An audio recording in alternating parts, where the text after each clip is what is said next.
Assalamualaikum warahmatullahi wabarakatuh. Apa kabar semuanya? Semoga sehat selalu ya. Oke, kembali lagi bersama Ibu Mainita dalam mata pelajaran ekonomi kelas 11 materi pendapatan nasional. Tujuan pembelajaran kita hari ini yaitu yang pertama, menjelaskan pengertian pendapatan nasional, manfaat pendapatan nasional, dan yang terakhir membedakan konsep-konsep pendapatan nasional serta menghitungnya.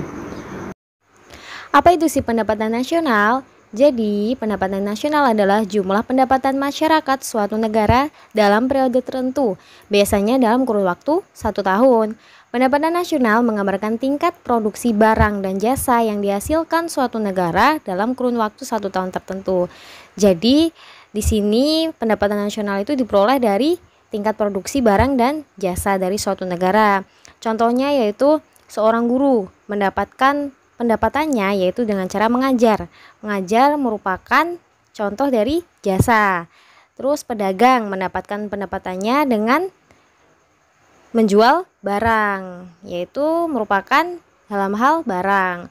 Jadi pendapatan nasional menggambarkan tingkat kesejahteraan masyarakat di daerah tersebut juga atau di negara tersebut. Selanjutnya ada manfaat pendapatan nasional. Yang pertama, mengetahui dan menganalisis struktur ekonomi suatu negara.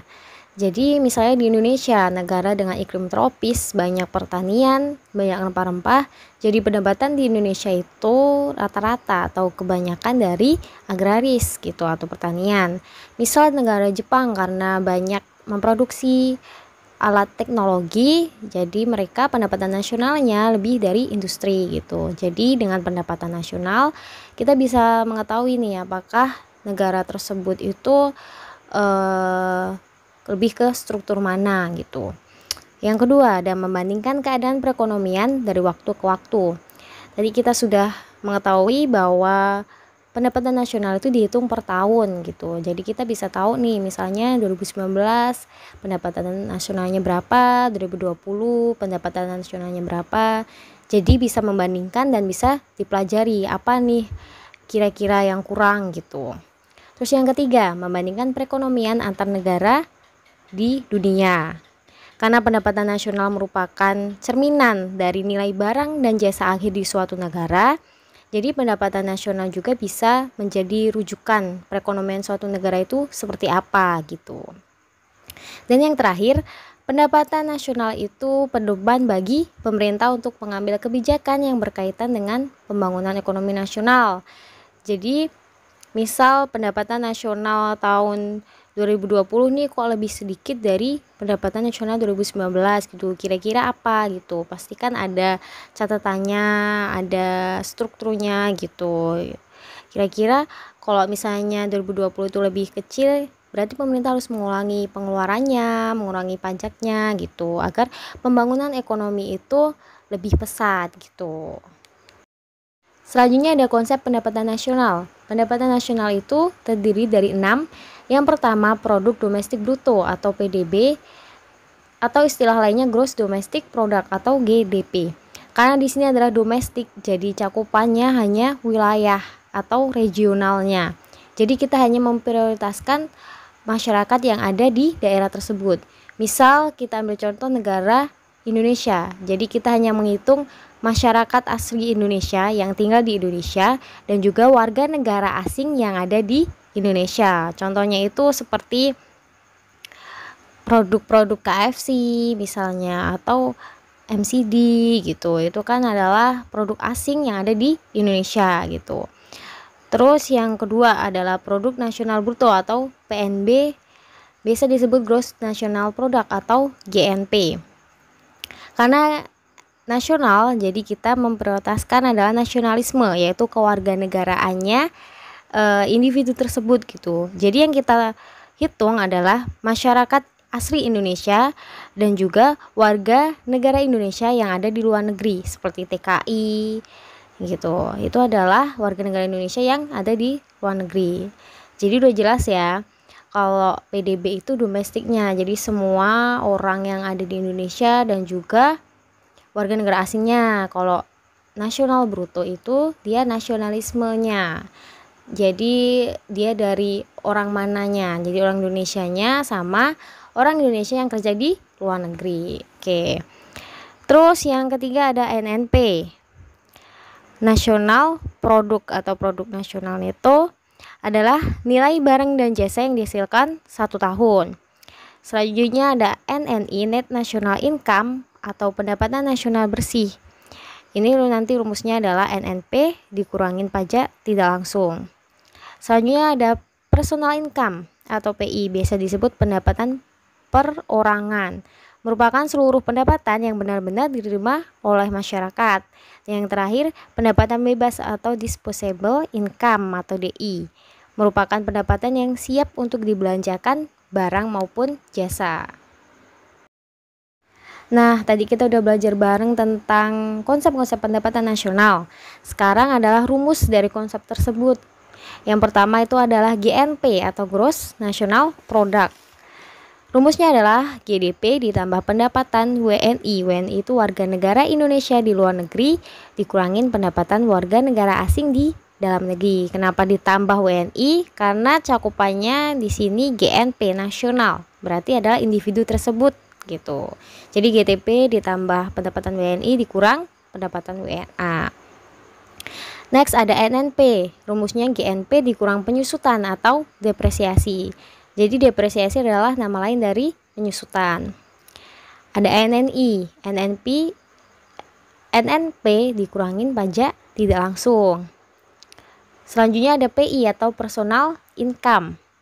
NNI dikurangin buka kurung laba ditahan ditambah iuran Jamsos. Jamsos itu adalah jaminan sosial ditambah iuran asuransi ditambah pajak perseroan ditambah transfer payment. Jadi NNI dulu dikurangin keempat ini udah dikurangin baru ditambahin transfer payment. Jangan salah hitung ya, nanti kita akan belajar ke contoh soalnya. DI rumusnya disposable income, yaitu PI dikurang pajak langsung. Oke, kita masuk ke contoh soal. Di sini diketahui GDP suatu negara yaitu 1.600 triliun, pendapatan WNI di luar negeri 60 triliun, pendapatan WNA di dalam negeri 100 triliun, pajak langsung 240 triliun, pajak tak langsung 90 triliun, penyusutan 120 triliun, asuransi dan Jamsos 70 triliun, dan pembayaran transfer 170 triliun. Oke, carilah besarnya DI. Ayo kita coba sama-sama menghitung ya. Step 1. Jadi kita cari dulu pertamanya GNP. GNP rumusnya GDP ditambah pendapatan WNI di luar negeri dikurang pendapatan WNA di dalam negeri. Udah hafal lah ya. GDP-nya 1.600 ditambah pendapatan WNI di luar negerinya 60 dikurang pendapatan WNA di dalam negerinya 100. Jadi hasilnya 1.560 triliun. Ini baru GNP. Oke, udah ketemu GNP. Lanjut kita ke step 2. Hitung apa? NNP. GNP dikurang penyusutan. 1.560 dimasukin angka yang dari atas dikurang 120 sama dengan 1.440 triliun. Step yang ketiga, hitung NNI. NNI rumusnya NNP dikurang pajak tak langsung. Jadi 1.440 dikurang 90 hasilnya 1.350. Oke, masih panjang perjalanan.